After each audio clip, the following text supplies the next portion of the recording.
मत हो चुका है, पूरा आप ग्राउंड में रही, क्या रुझान आपको लग रहा है आपको वार्ड का?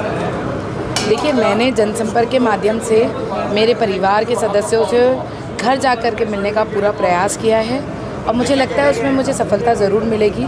मेरे जो लोग हैं, मेरा जो परिवार है, वो मुझे ज़रूर आशीर्वाद देगा और दिया है, और आने वाले समय में उनके आशीर्वाद से हम भारी मतों से जीत कर आएंगे। क्योंकि अभी तक आप अपील कर रही थी, अब जनता ने अपना मत दे दिया है, रिजल्ट तो आएगा, लेकिन एक आभार भी हो जाए जनता का। बिल्कुल, मैं अपने परिवार के सदस्यों को बहुत बहुत आभार देती हूँ और आश्वस्त करती हूँ कि उन्होंने जो मुझ पर अगर विश्वास जताया है तो मैं उस पर बिल्कुल खरी उतरूँगी और बहुत ही अच्छे रूप से 5 साल अपना कार्यकाल चलाऊँगी और कहीं भी मेरे परिवार के सदस्यों को परेशान होने की आवश्यकता नहीं पड़ेगी। धन्यवाद। आपका उसमें क्या कहना है कि केवल नगर निगम रायपुर में मुश्किल से 50% हुई है, क्या लगता है, क्या कारण क्या है? ये एक्चुअल में बड़ा दुखद रहा मेरे लिए भी, क्योंकि मैं एक जनसेवक हूँ और मैं चाहती हूँ मेरी जनता जागरूक रहे।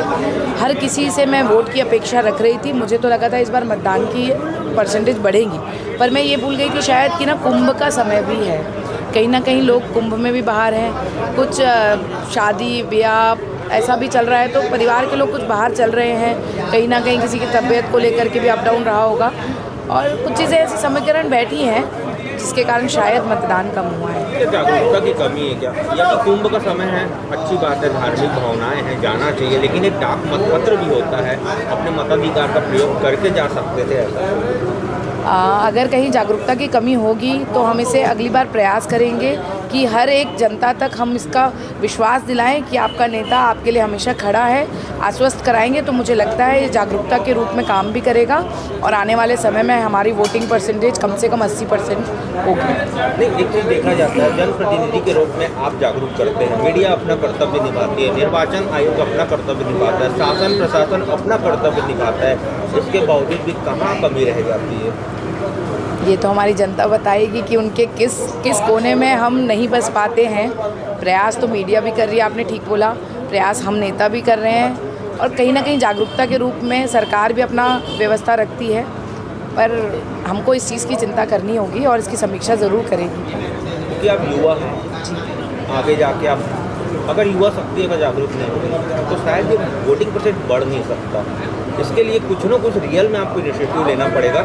ये तो शायद चुनाव है, जी, आप जीते, हमारी शुभकामनाएं हैं, जनता भी आपको शुभकामनाएं दे चुकी हैं, लेकिन अगर आप जीत जाती हैं तो क्या एक कैंपेन चलाएंगी ताकि अगला इलेक्शन जब इस वार्ड में हो तो यहाँ का जो अभी सीन होगा वो शायद 100% हो जाए? बिल्कुल, मैं मतलब आपके कहने से पहले बता दूं कि जैसे ही मैंने वोटिंग परसेंटेज देखा ना, तो मेरे दिल में बस यही आ रहा था कि भगवान एक बार जिता दो।